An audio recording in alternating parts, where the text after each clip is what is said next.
check the sound. Hallo, hallo, hallo, Test. Hallo, hallo, hallo.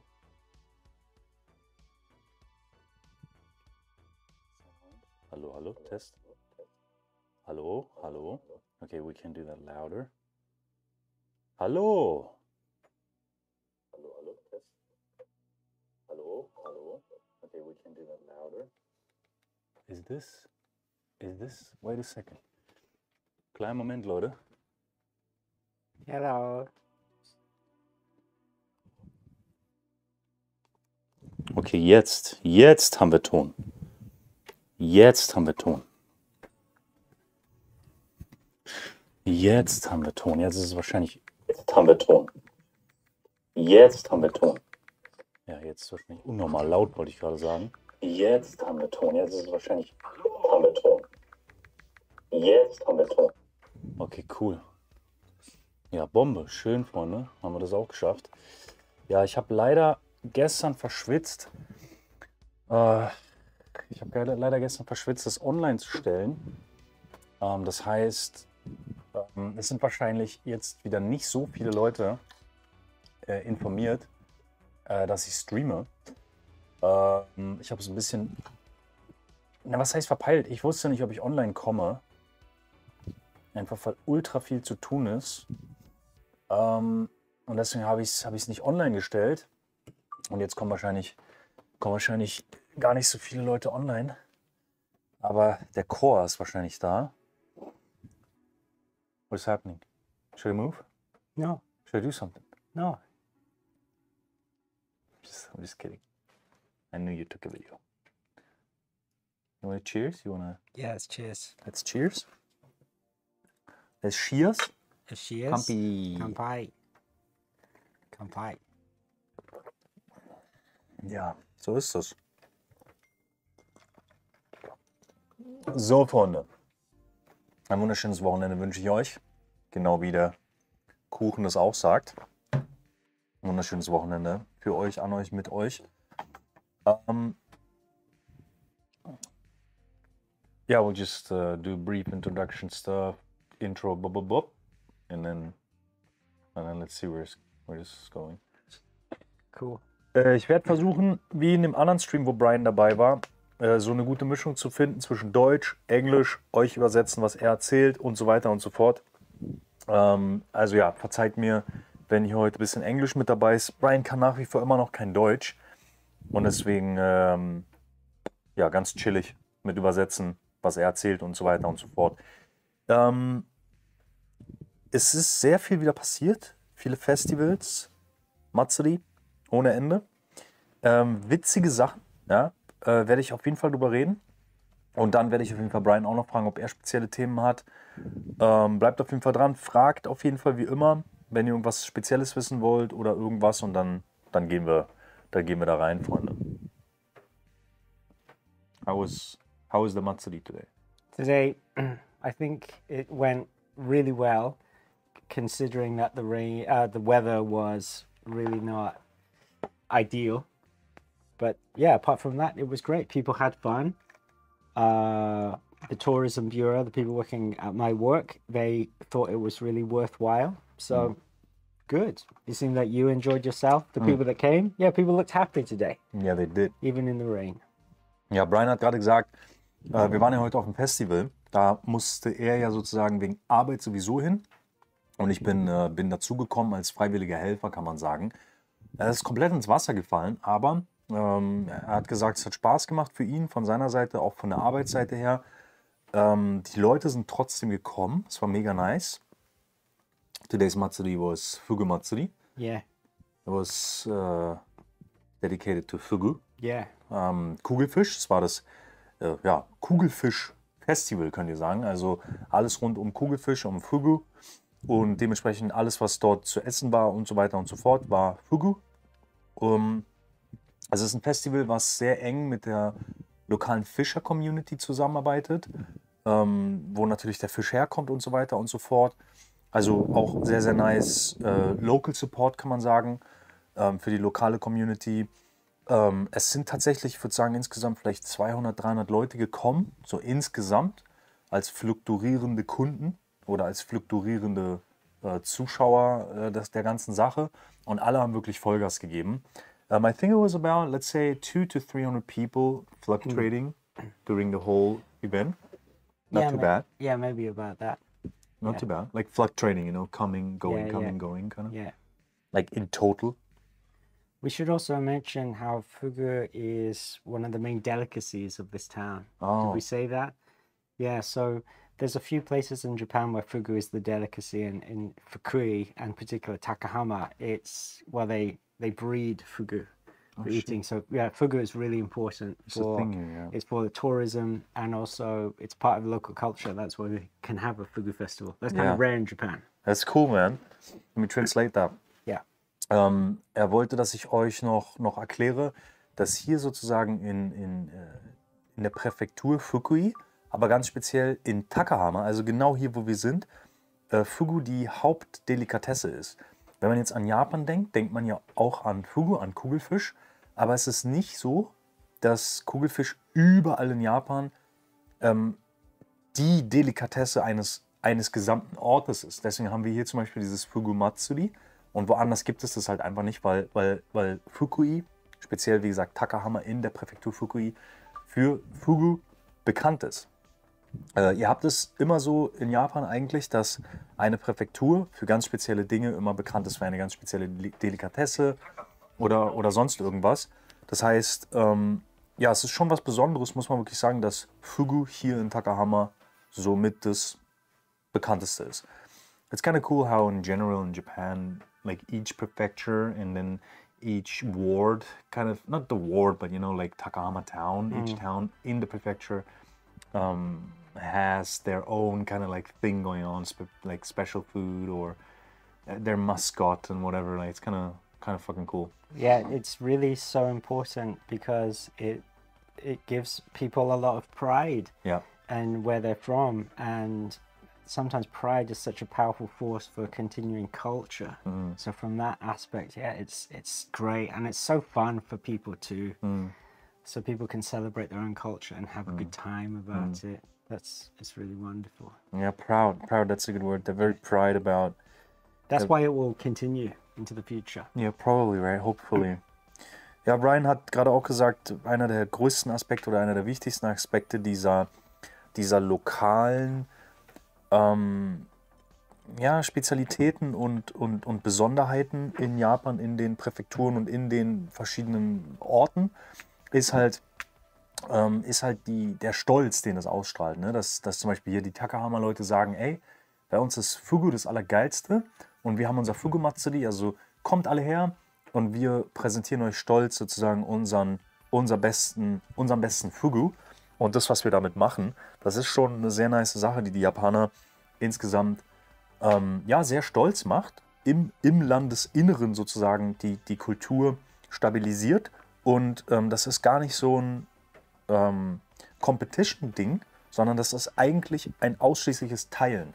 One more interesting aspect, I think, is it's not really in like a competition, you know. Each prefecture or town has their thing, but it's more like a very invitive kind of thing. Hey, we have fugu, let's enjoy fugu together. It's not like, hey, we have fugu, you have nothing, or what you have is shit or whatever.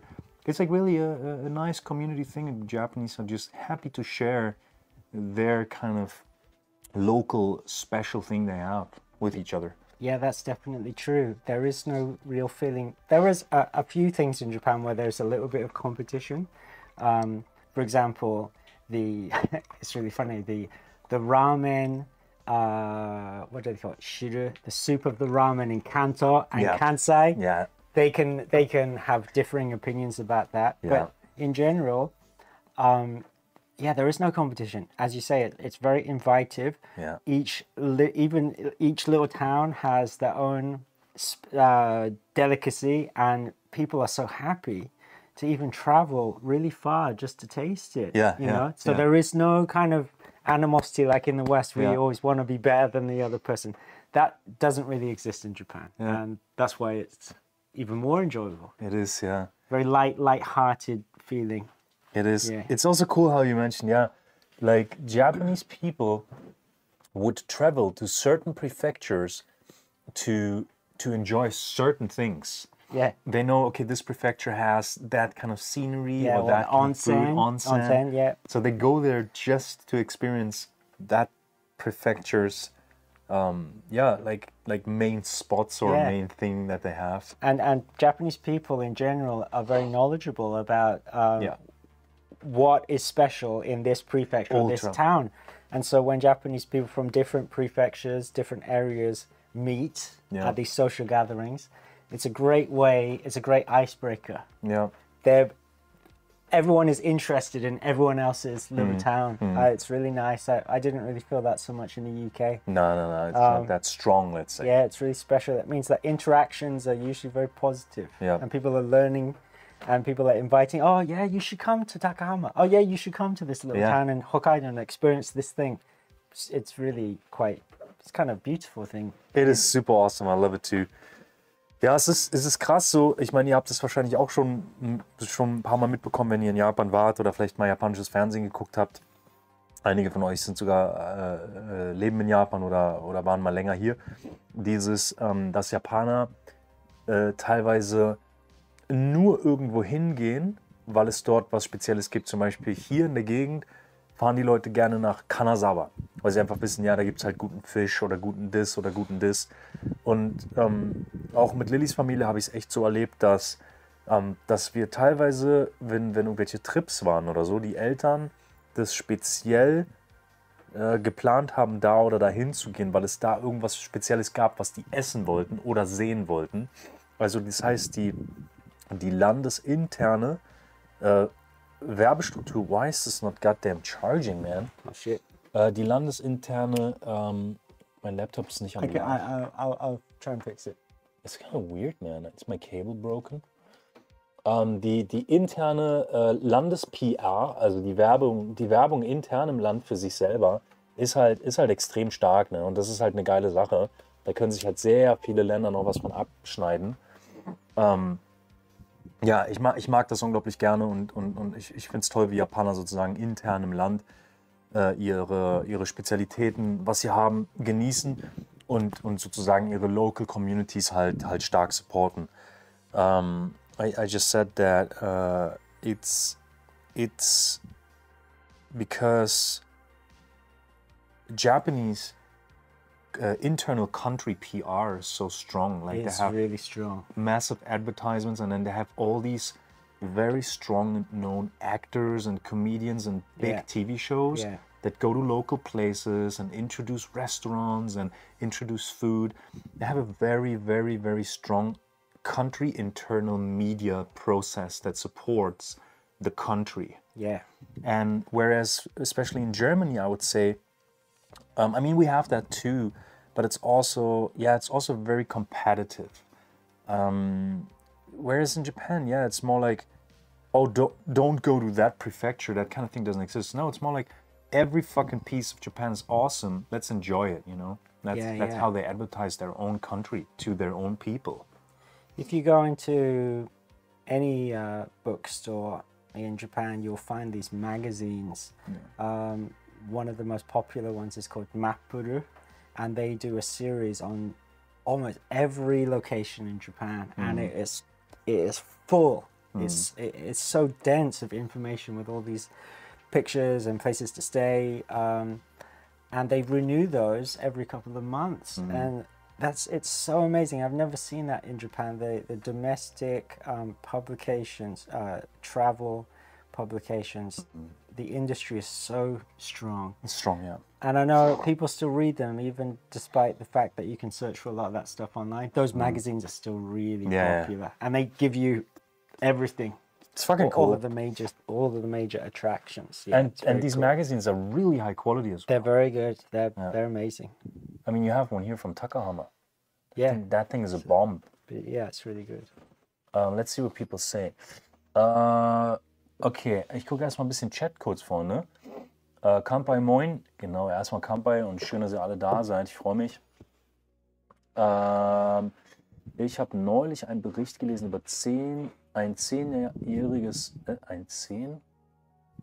Mädel, welches offiziell Fugu zubereiten darf mit Lizenz.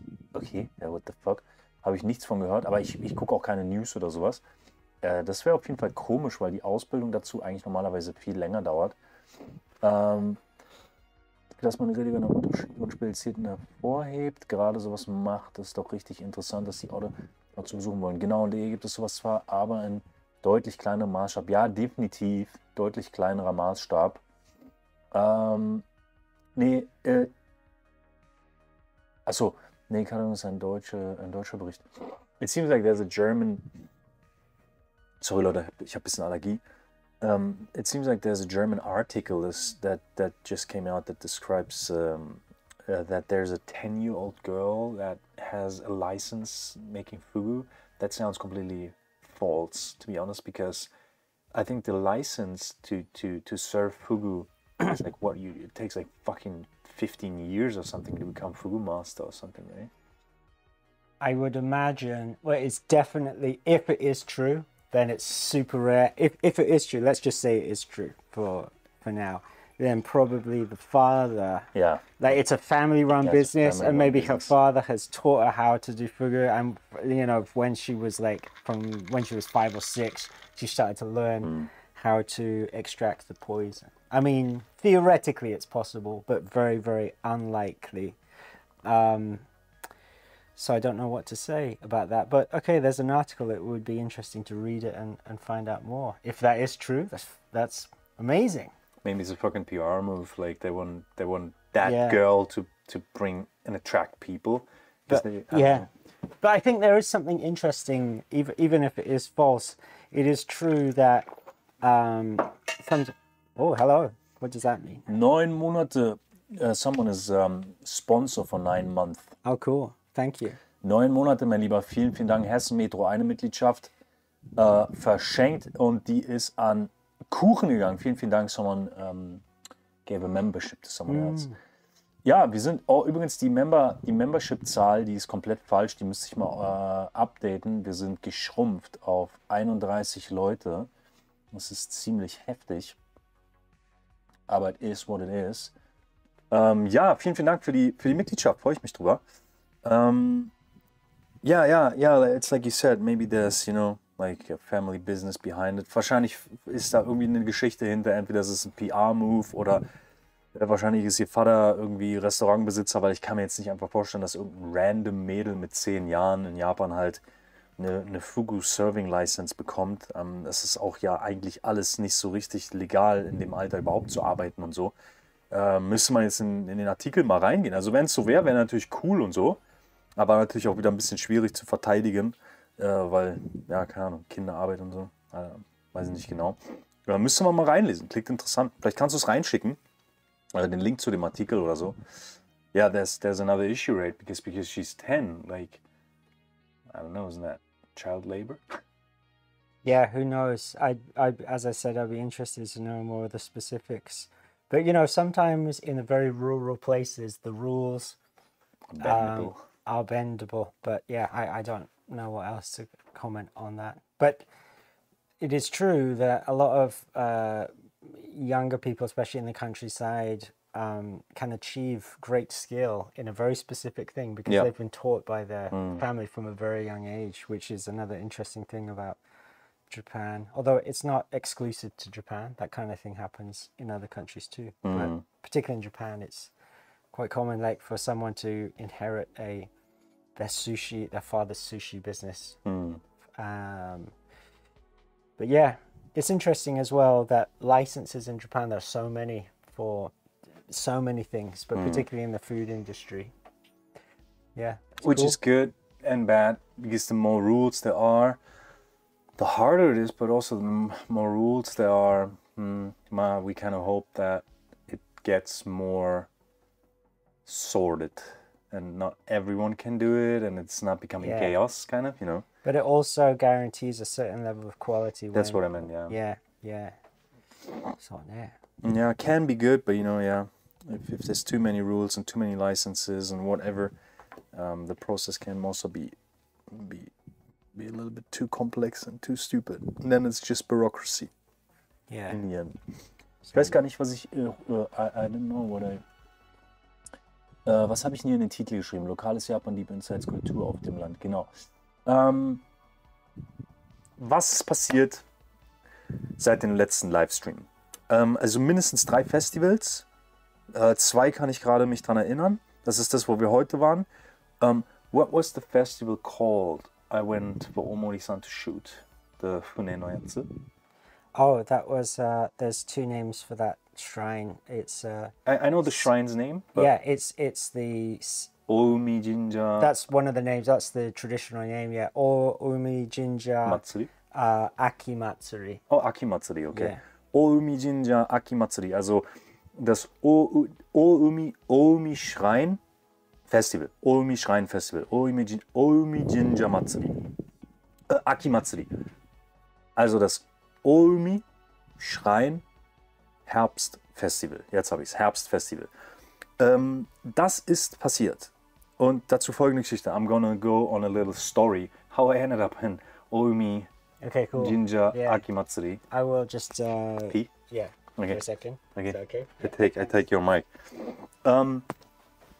Also, es gab, ich habe ja jetzt schon erklärt im letzten Stream, dass ich jetzt schon ein paar Mal sozusagen freiwillig für das Machi-Zukuri Netto gearbeitet habe. Das ist so eine Art, es ist kein Touristenzentrum. Ich habe das falsch beschrieben. Ich muss das korrigieren.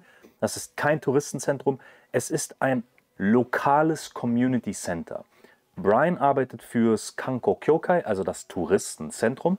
Und die Omori-san, also die Dame, die mir im Moment die meisten Aufträge gegeben hat, irgendwo hinzugehen. What the fuck? Warum ist mein verkacktes, warum lädt es nicht, Mann? Warum lädt das Laptop nicht?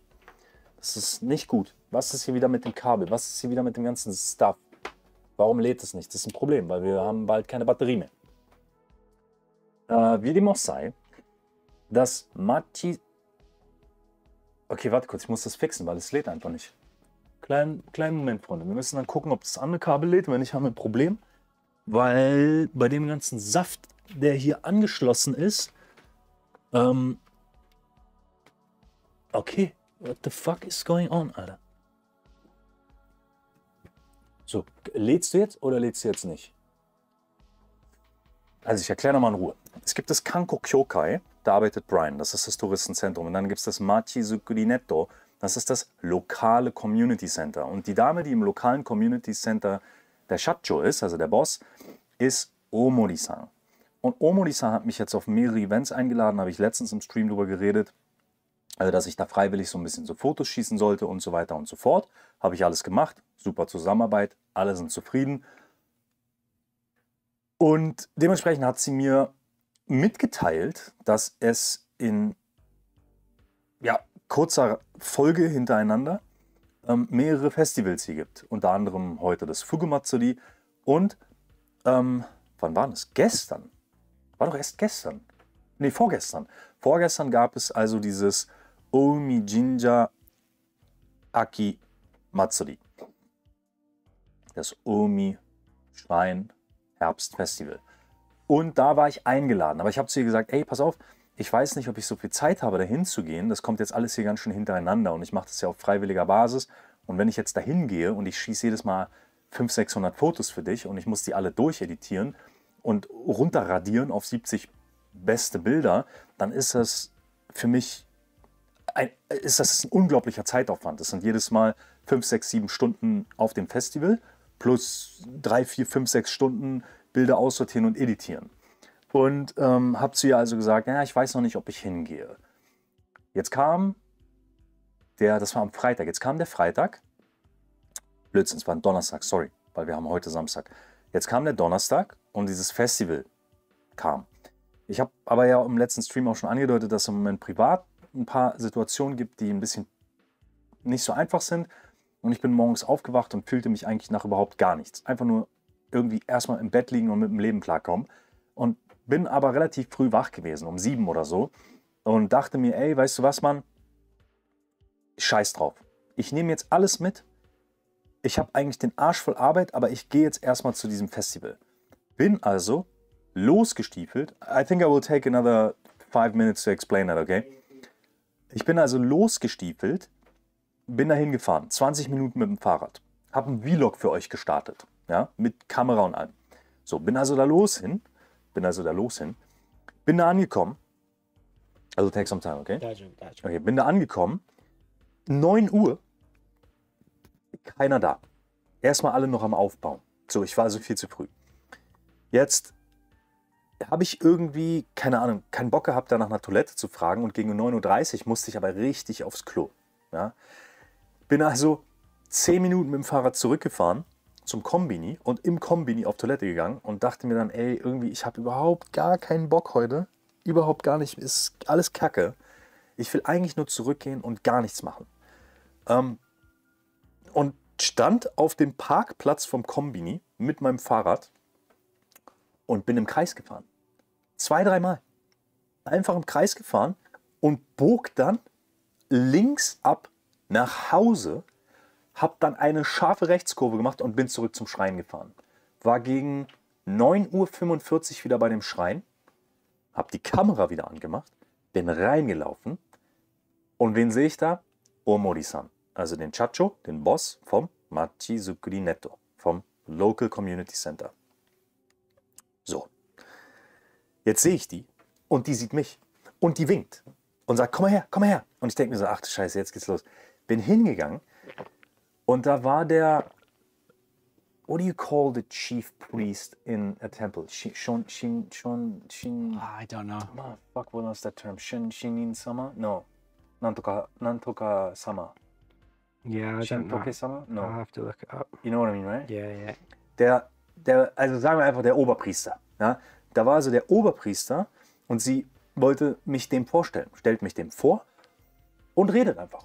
Und sagt, ah ja, der schießt total tolle Fotos, der hat jetzt hier schon ein paar Mal ausgeholfen und der macht heute die Fotos fürs Event. Ich denke mir so, wann wurde denn das beschlossen, dass ich jetzt heute die Fotos mache? Und sie redet und redet und redet und ich habe das also auf Kamera.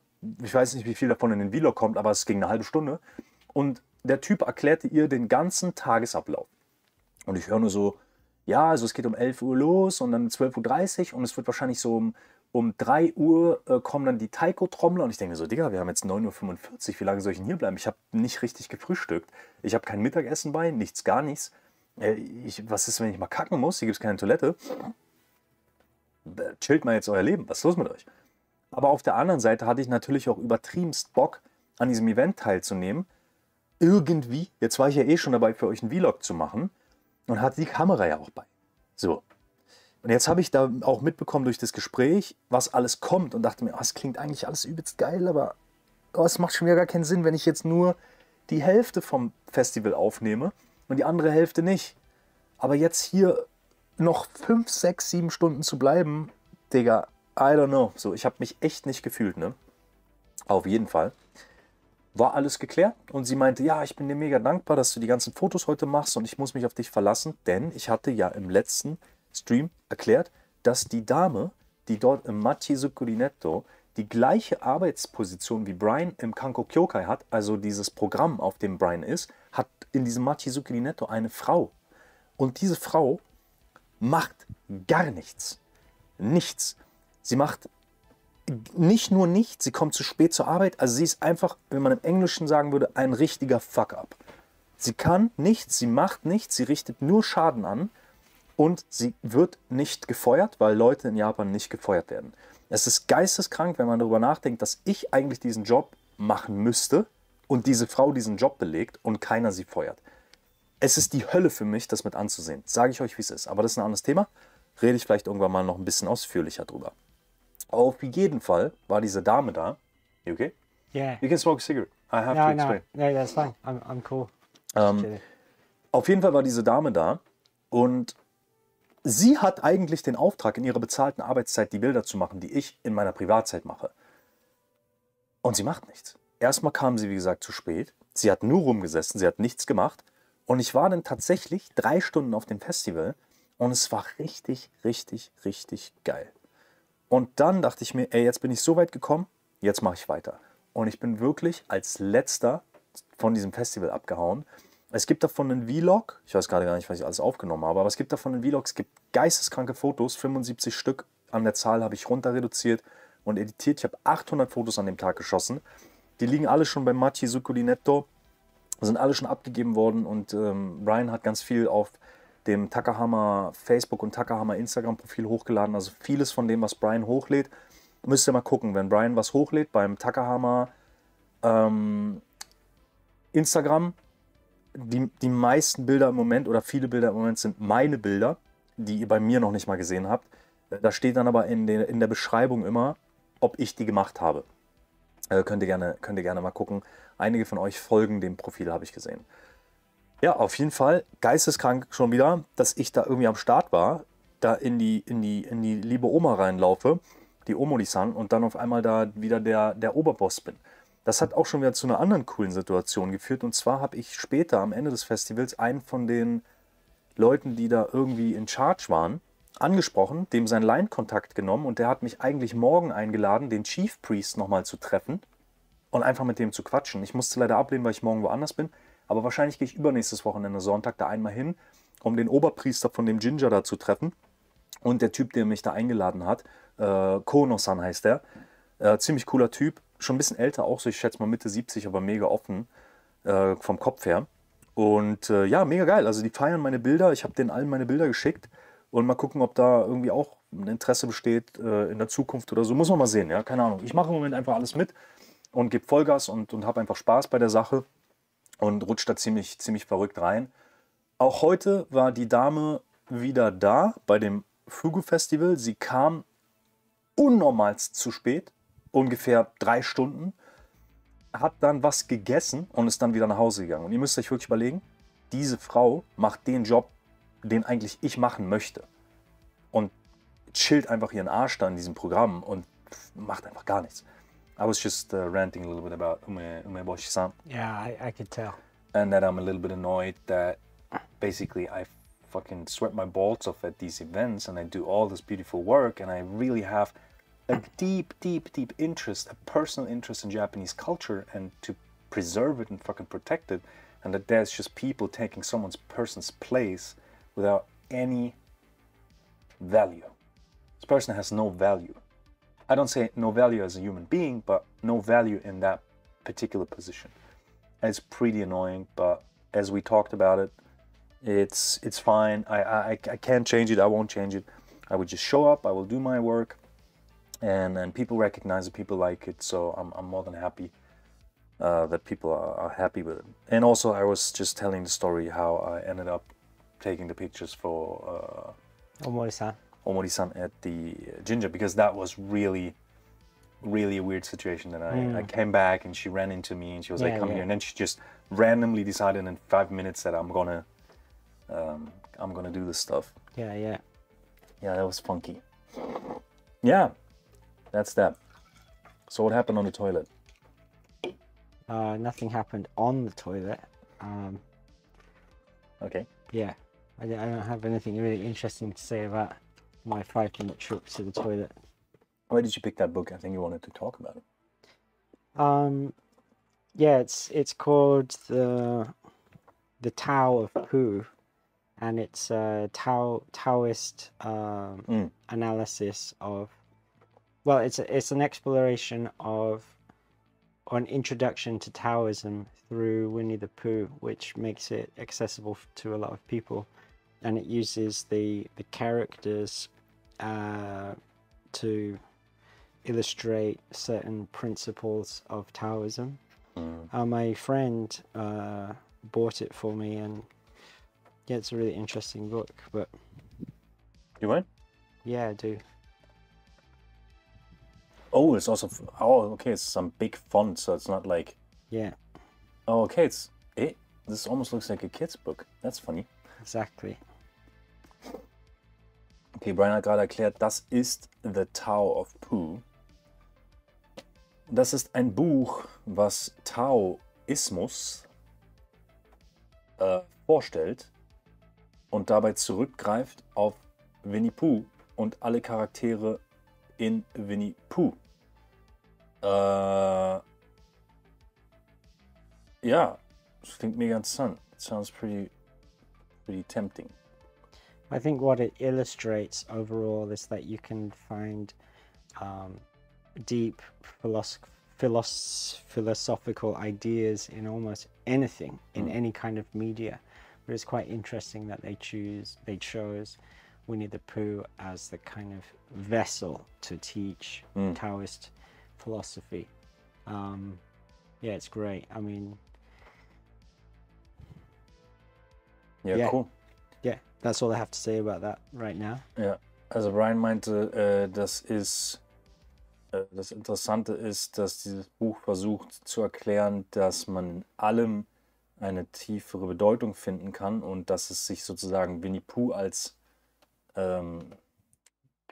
Gefäß dafür aussucht, diesen Taoismus zu erklären. Es ist sehr, sehr simpel gemacht, sehr, sehr simpel geschrieben. Sehr große Buchstaben, sehr viele Bilder, sehr viel Platz. Also es hat nicht wirklich viel Inhalt und es hat nur 150 Seiten. Also ziemlich einfach zu lesen anscheinend. Cool. Ja, there's a lot of books out on this planet. Yeah, no shit. No shit, right? That's a million books. No, it's more. It's like a zillion. Yeah.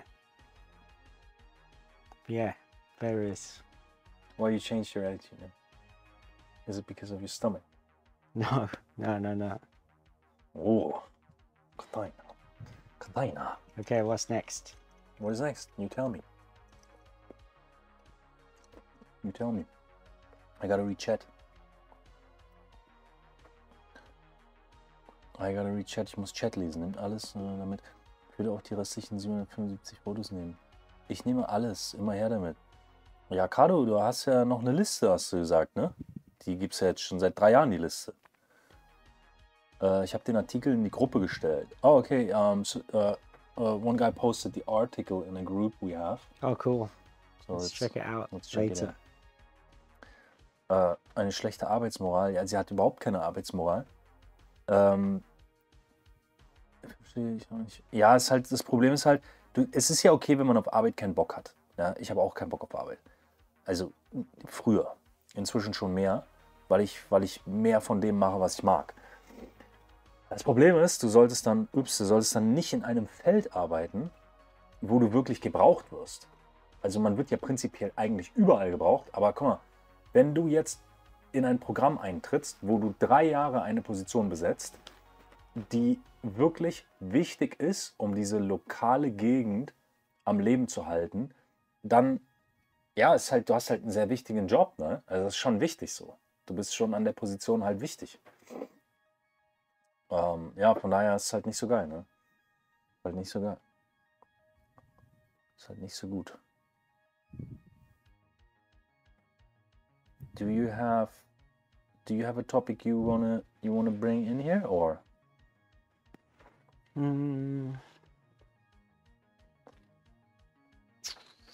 Topic. Habt ihr eine Topic, Leute? Die Liste mit den Fotos, die ich habe, wird auch immer länger. Wird immer länger, ja. Ja, war zwar einen schlechten Tag. Ja, du, wie gesagt, jeder hat mal einen schlechten Tag und so, das ist ja nicht, aber es ist halt geisteskrank, was die macht, so. Das ist halt irre. Und normalerweise würde man damit auch nirgendwo überleben, aber sie kommt damit halt gut durch, ne? Das ist halt ein Problem. Das ist halt ein Problem. Ja. Ja, Freunde, habt ihr eine Topic, über die ihr quatschen wollt? Ansonsten mache ich einfach weiter. Now I'm a little curious about the article. Ich bin jetzt ein bisschen neugierig mit dem Artikel. Von Sumikai, okay, ja, gut. So, gucken, wie viel davon stimmt. 10-jährige Japanerin, okay, what the fuck, bekommt offizielle Genehmigung für die Zubereitung von Kugelfisch. Delikatesse, bla bla bla bla bla, bla bla bla bla bla. Müssen Köche eine Prüfung haben. Die 10-jährige Karin Tabira, Kumamoto. Kumamoto. Trotz seiner Gefährlichkeit. Ja, okay, der Artikel sagt also gar nichts. Okay, warte. Ah, okay, doch. Er entschied sich nach dem Unterricht die Ausbildung zum lokalen Großhandel für Aquakultur und Fisch zu beginnen. Okay, wie kann sie denn... Okay, egal. Angeln, liebstes Hobby, allerdings gibt es in Verrichtung unterschiedliche Regeln. Was sie zulassen, müssen die Teilnehmer... mindestens 18, deswegen muss die Schülerin die Prüfung in der Präfektur Yamaguchi ablegen. Okay. Okay, there's some information in there. It seems legit. Die Schüler das Gefühl gehabt, es zu lassen, bevor Ausrüstung, how to... Aha. Okay.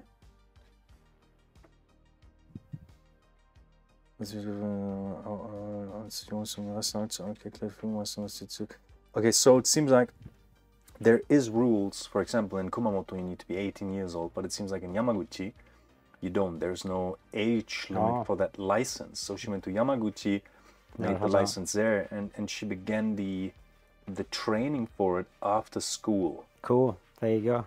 And now she's an official fugu master, it seems. There you go. For 10 years. And the governor gave her, it seems like the governor gave her a personal seal of approval. Yeah, kind of thing. And she's kind of like the mascot. Cool. You know? That's awesome. Thank you to your viewer for sending that. So there is some information. That's her. Wow, God. That's the governor. That's amazing.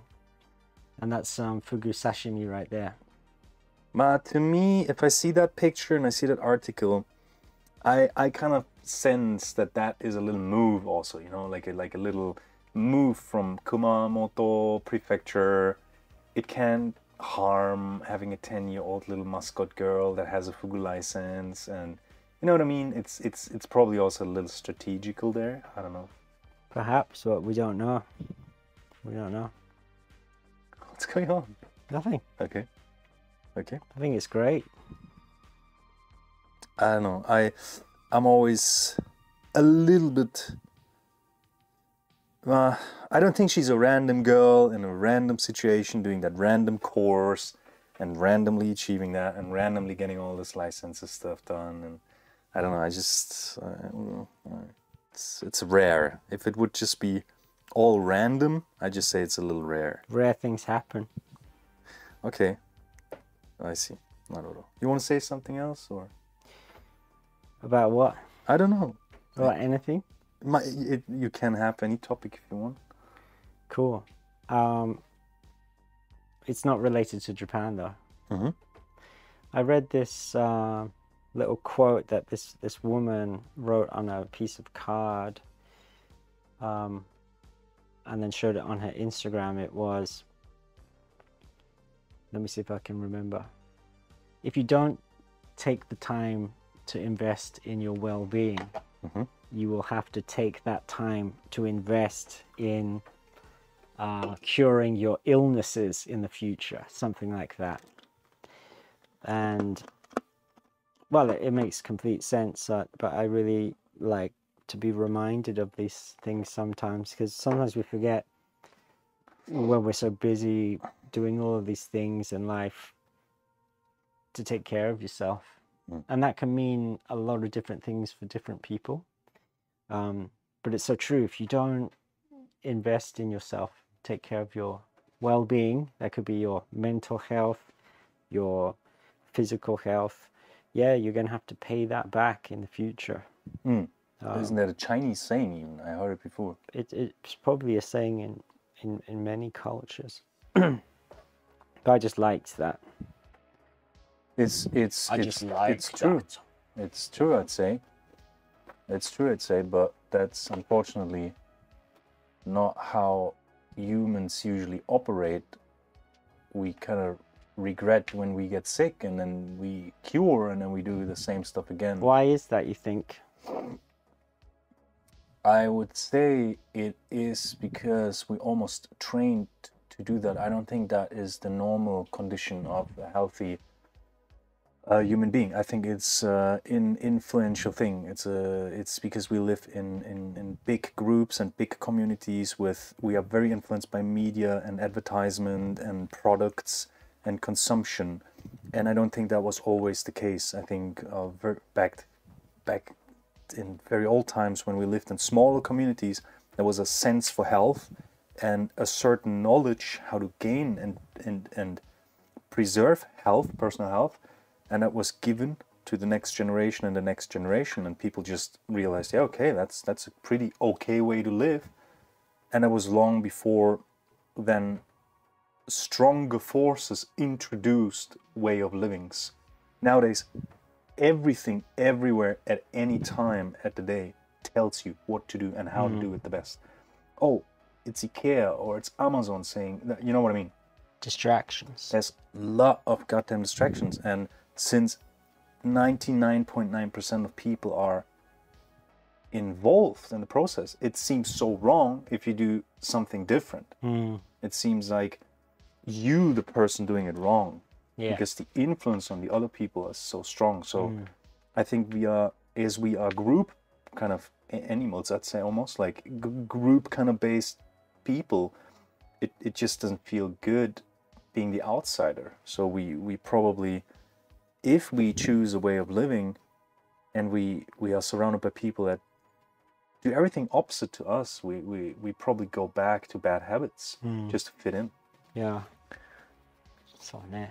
I mean, take all these communities here. Let's say, well, let's look at Shodoshima. My friends, they have like a little herbal, healthy kind of spiritual thing going on. And since I'd say 90% of the people there are like that, they have a pretty strong sense for like health and good living. And the 10% that don't do it are the outsiders. And everyone that comes and says, oh, look at me, look at my car, look at my money, look at my whatever. They're like, we don't need that here. Sorry, you don't fit in. And then these people leave. So there's also opposite kind of small communities. I think that's more rare. That's more rare. Yeah. What do you think? Why is that? Ich übersetze gleich. Yeah, lots of reasons. Mostly, yeah, distraction is a big thing. There's a lot of noise in the world. There's sometimes we are way too extroverted and we are just trying to get through the day and get carried away by all the information there is available, and we don't spend a lot of time really asking ourselves questions like, what makes you really happy? What relationships are good for you? We might not question ourselves too often, or if we do, we may not take the answers too seriously. I think most people understand what's good for them. They understand on an unconscious level, but they may not take it too seriously, because if you take it too seriously, it may mean reorganizing your life, your relationships, your job, your living situation, and that can be very stressful. So sometimes it's easier just to cover that in the short term, so you don't have to deal with all the chaos. I think, well, that's also a human universal. But yeah, also depends on the individual. But yeah, maybe we don't spend enough time meditating. I don't mean meditation like everyone thinks about meditation. It's having some peace and quiet so you can really listen to yourself, really understand yourself, and then really value yourself. But as you said, in a world where there's so many distractions, there's so many messages, there's so many false gods, they call them. Yeah, it's tough. It's like navigating a minefield. Well, silence is a luxury, right? I love silence. I gotta translate some of this stuff. Dollars up. Okay, das war jetzt echt viel. Die Grundunterhaltung war halt, warum, wenn wir wissen, was uns gut tut, oder wenn wir ungesund sind mit dem, was wir tun, warum machen wir es trotzdem? Und es gab jetzt verschiedene Theorien von beiden Seiten, dass es dafür natürlich individuelle Gründe gibt, immer nochmal für jeden selber, aber dass halt der Zeitgeist, in dem wir leben, oder die Zeit, in der wir leben, halt einfach so voll ist mit Lärm, so voll ist mit Versuchungen und starken Strukturen, die uns diese Versuchungen nahebringen, dass es fast unmöglich ist, je nachdem, wo man lebt, je nachdem, wo man ist, diesen Versuchungen zu widerstehen, weil man dann der Außenseiter sozusagen ist. Und da wir Menschen ja eigentlich eher so herdentrieblich unterwegs sind, mit Herdentrieb unterwegs sind, ist es, glaube ich, einfach super schwierig, mit dem eigenen Lifestyle so klar zu kommen, dass man halt wirklich mit dem Drumherum abschließt und ja, da nicht einfach dann wieder rückfällig wird. Ich habe als Gegenbeispiel angebracht, dass zum Beispiel in Show, wo ich gewohnt habe, Leute eine sehr starke Community haben mit einem sehr starken Grundgedanken, gewisse Dinge sein zu lassen, nicht zu tun, und dass das ganze Tun und der ganze Lärm, den man in der Stadt so gewohnt ist, oder der durchschnittliche Mensch auf diesem Planeten, obwohl man das auch nicht so sagen kann, weil der durchschnittliche Mensch ja nicht in dem Luxus schwimmt, in dem wir durchschnittlichen Deutschen jetzt, sage ich mal, schwimmen. Es ist ein bisschen schwierig auszudrücken, aber ihr wisst, was ich meine. Also der Mensch, den wir so kennen, den wir so repräsentieren, ja, so in Mitteleuropa, sage ich jetzt mal, der fällt halt komplett aus dem Rahmen. Ja, wenn der jetzt so leben würde wie meine Freunde und die Community, die ich in Show kenne, dann würdest du komplett aus dem Rahmen fallen. Wohingegen in Show du aus dem Rahmen fällst, wenn du jetzt kommst und sagst, guck mal mein Auto, guck mal mein dies, guck mal mein das. Oh, und ich habe mir letztens das gekauft und das gemacht und das gekauft und das gekauft. Oh, und ich mache alles und ich nehme alles mit, was geht und mehr.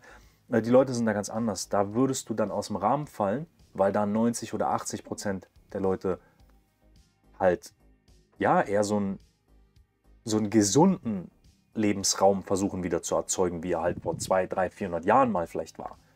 Ja, so in kleineren Communities.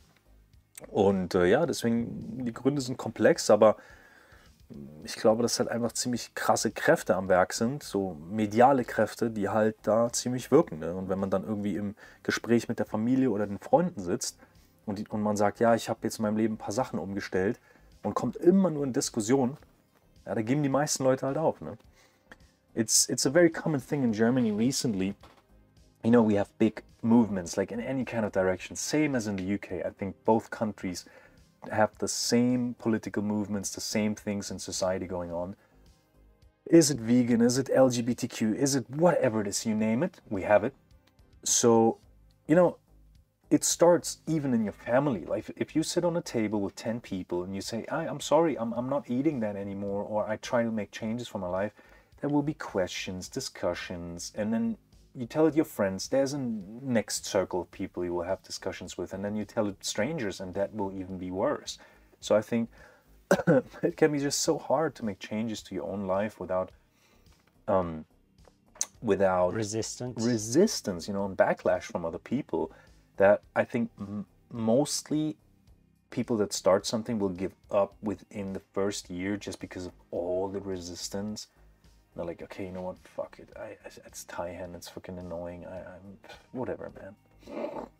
Yeah, it's very ironic that like everyone wants to have a sense of freedom and to express their own values, and the ideal situation, I would say, for most people is to make a living through doing that. But that path is often very treacherous, very difficult one, where it's not just society that's against you, it's your own mind as well. Yeah. So it's not surprising that most people cut that off, you know, and go and live someone else's dream. Yeah. Someone gave you some hearts there. Oh yeah, Nico. My brother. Cool.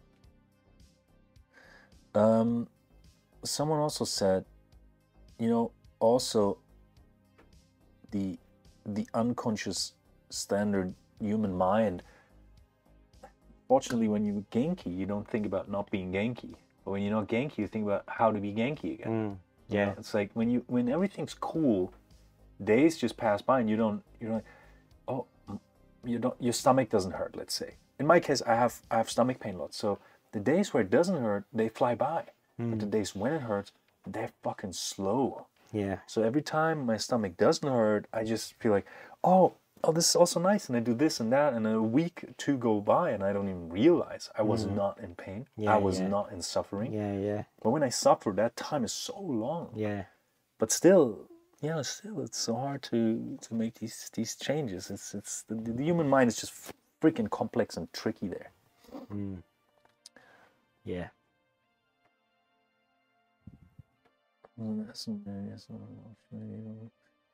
Ja, it's complex. Es ist alles sehr, sehr komplex, Freunde. Essen, dies, das, was angeboten wird. It's also, it's also a problem. Like the offer of things. Let's say you're born, and there's certain things around you that are offered. How do you fucking know it's not right? Because it's offered. Yeah. Whereas if you're born in the jungle, there's a certain offer, and you just take this for granted. It's just there, right? So if you're born and there's all these things, why would you question it? It's just unlogical for the brain to question stuff, right? Yeah. If there's a phone, if there's this, if there's a, why would I not use it? Why would I not use it? Everyone uses it. Why is it there if I'm not supposed to use it? It's also a paradox, kind of. It is, yeah. It doesn't make sense if you grow up with these things and other people do it, maybe even your parents. Why would I not do that? It just doesn't make sense.